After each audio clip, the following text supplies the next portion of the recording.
Assalamualaikum everyone. Good morning. How are you today?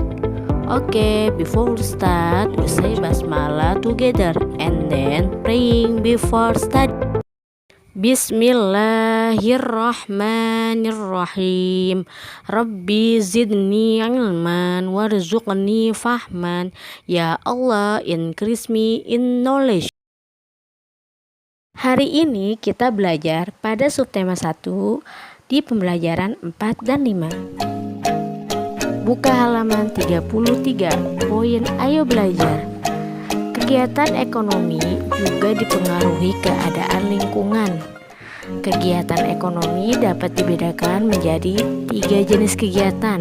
Yang pertama, kegiatan produksi, distribusi, dan konsumsi. Poin A, kegiatan produksi. Apa sih friends yang dilakukan pada kegiatan produksi? Pada kegiatan produksi ini, barang mentah diolah menjadi barang yang bermanfaat.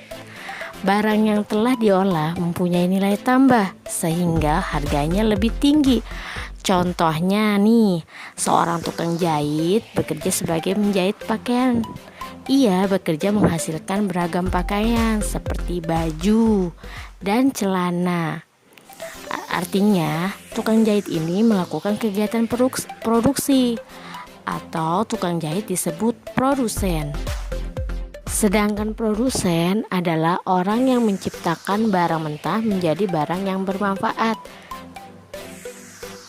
Poin B, kegiatan distribusi. Nah, setelah melalui kegiatan produksi, barang yang sudah jadi hasil produksi dikirim ke berbagai tempat. Misalnya warung, toko, pasar, atau para pedagang. Kegiatan ini disebut kegiatan distribusi.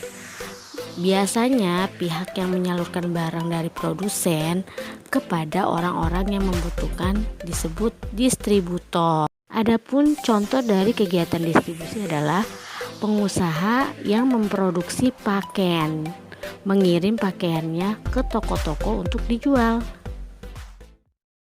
C. Kegiatan konsumsi. Setelah diproduksi, barang-barang kemudian didistribusikan atau dijual belikan kepada konsumen. Pada kegiatan konsumsi inilah barang-barang tersebut dipakai atau dihabiskan. Pihak yang mengonsumsi barang tersebut untuk dipakai atau dihabiskan disebut konsumen, atau disebut juga orang yang membeli hasil barang produksi. Contoh kegiatan konsumsi adalah membeli dan memanfaatkan barang berupa makanan dan pakaian.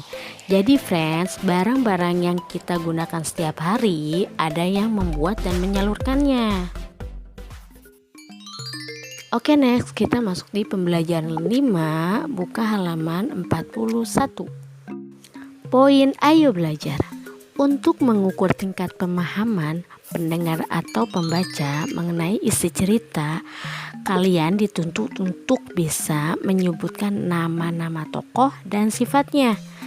Nah, pada pembelajaran kali ini kalian akan berlatih untuk menentukan sifat atau karakter tokoh penokohan dalam sebuah cerita atau cerita pendek, novel, dan dongeng. Penokohan adalah cara pengarang menggambarkan karakter atau sifat tokoh-tokoh dalam cerita. Sementara tokoh adalah orang atau pelaku yang berperan dalam cerita.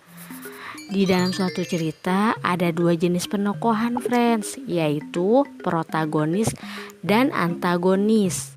Yang pertama, tokoh protagonis adalah tokoh yang mendukung cerita.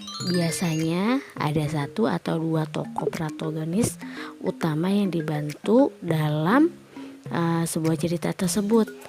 Tokoh jenis ini biasanya berwatak baik dan menjadi idola pembaca atau pendengar. Yang kedua, tokoh antagonis, yaitu tokoh yang menjadi penentang cerita.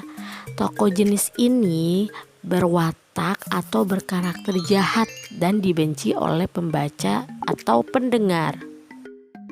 Contohnya pada cerita legenda yang berjudul Malin Kundang. Tokoh Malin Kundang berwatak antagonis atau berkarakter jahat, sedangkan tokoh pada ibunya berwatak protagonis atau berkarakter baik. Okay, I think enough for today. Let's say hamdalah. Alhamdulillahirabbil alamin. Wassalamualaikum warahmatullahi wabarakatuh. See you children. Bye.